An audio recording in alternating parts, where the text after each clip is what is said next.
श्री शिवाय नमस्तुभ्यम, हर हर महादेव। इस चैनल पर हम आपको गुरुजी पंडित प्रदीप मिश्रा जी के बताए उपायों को वीडियो में करके बताते हैं ताकि देखकर समझने में आपको आसानी हो। उसी श्रृंखला में आज 19 मई है, पहला ज्येष्ठ का सोमवार है और इस बड़े सोमवार में आपको दोपहर को और शाम को कौन से उपाय करना है, उन्हीं उपायों की जानकारी आपको इस वीडियो में मिलने वाली है। इस वीडियो में हम आपको गुरुजी पंडित प्रदीप मिश्रा जी के बताए 3 विशेष और अचूक उपायों की जानकारी देंगे। आप इनसे कोई एक या फिर अपनी आवश्यकता के अनुसार एक से अधिक या फिर सभी उपाय करके अधिक से अधिक लाभ प्राप्त कर सकते हैं। आपको बता दें, गुरुजी पंडित प्रदीप मिश्रा जी की अगली शिव पुराण कथा 21 मई से दिल्ली में होगी, तो निराश होने की बात नहीं है। कथाओं का सिलसिला वापस शुरू होने वाला है। 21 से 27 मई तक निरंकारी मैदान बोराडी दिल्ली में शिव पुराण कथा होगी। कथा का समय 2 बजे से 5 बजे तक रहेगा और इस शिव पुराण कथा का नाम हस्तिनापुर शिव महापुराण कथा है। बढ़ते हैं पहले विशेष उपाय की ओर, जिसे आप आज कर सकते हैं। यह सोमवार के दिन किया जाने वाला एक सबसे अच्छा मनोकामना पूर्ति उपाय है, जिसे आप अपनी किसी भी प्रकार की मनोकामना पूर्ति के लिए कर सकते हैं। अब चाहे मनोकामना धन प्राप्ति की हो, लक्ष्मी प्राप्ति की हो, कर्ज मुक्ति की हो, व्यापार वृद्धि की हो, नौकरी प्राप्ति की हो, शीघ्र विवाह की हो, किसी भी प्रकार की मनोकामना पूर्ति के लिए आपको 5 बेलपत्र लेकर भोलेनाथ के मंदिर में पहुंच जाना है। पहली बेलपत्र आपको शिवलिंग में जो माता अशोक सुंदरी का स्थान होता है, उस स्थान पर अर्पित कर देना है।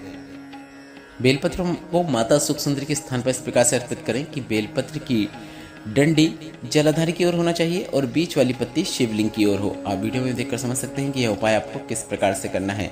इसके बाद दूसरी बेलपत्र लेना है और दूसरी बेलपत्र को शिवलिंग में माता पार्वती का जो हस्तकमल होता है, शिवलिंग का जो कटीय भाग होता है, वहाँ पर आपको दूसरी बेलपत्र को अर्पित करना है। सभी बेलपत्र स्वच्छ होनी चाहिए, कटी फटी नहीं होना चाहिए, पूर्ण होना चाहिए, इस बात का आपको ध्यान रखना है।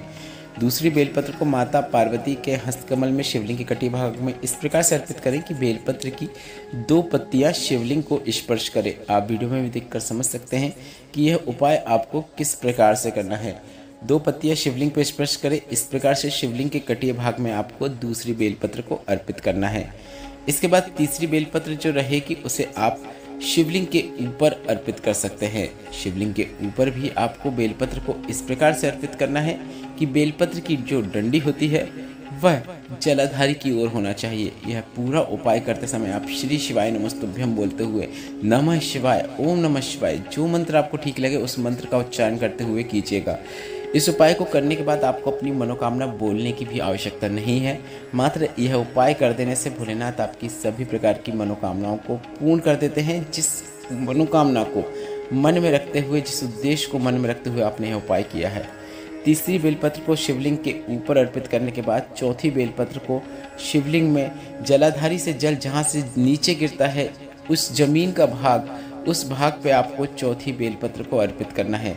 आप वीडियो में भी देखकर समझ सकते हैं कि चौथी बेलपत्र को आपको कहाँ पर अर्पित करना है।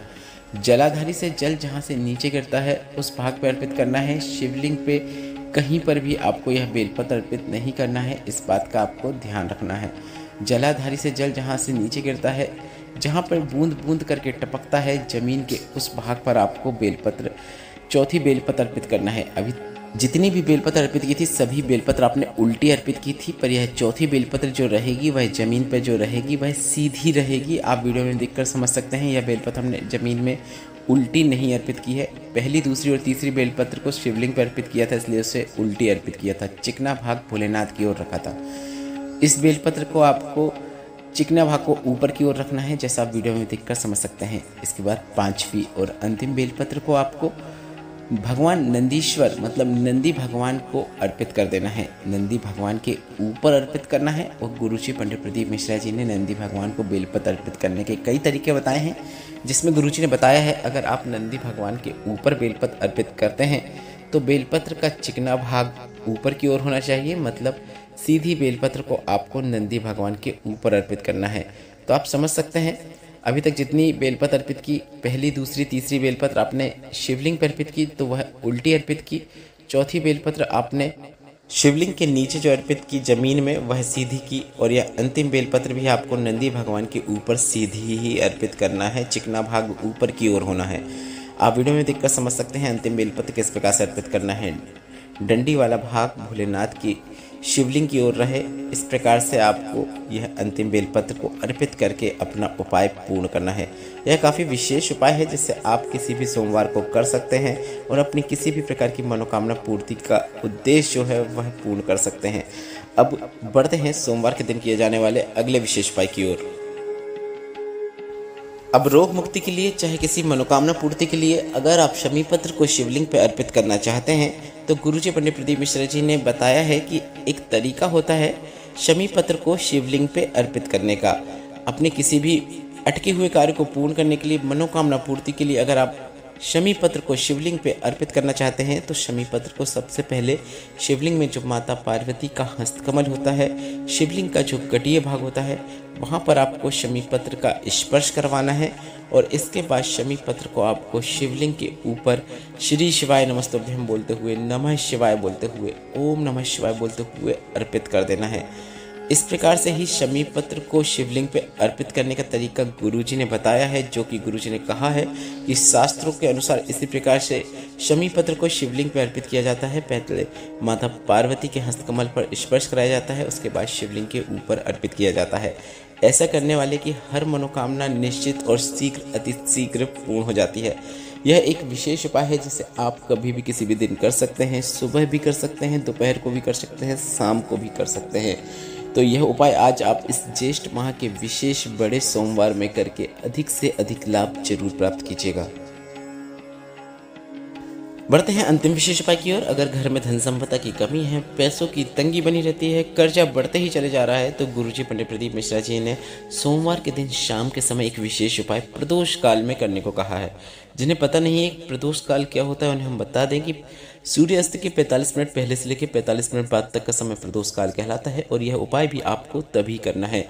प्रदोष काल में आपको यह उपाय करना है तो आप यह उपाय आज शाम को 6:45 से लेकर 8:45 तक कर सकते हैं और अधिक से अधिक लाभ प्राप्त कर सकते हैं। जीवन से आर्थिक संकट को दूर करने के लिए आप यह विशेष उपाय अवश्य कीजिएगा। आपको एक लंबी बाती का दीपक तैयार करना है जिसमें आप घी का उपयोग करें तो काफ़ी अच्छी बात है।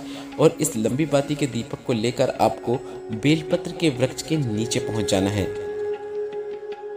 बेलपत्र के वृक्ष के नीचे पहुंचने के बाद इस लंबी बाती के दीपक को आपको प्रज्वलित कर देना है।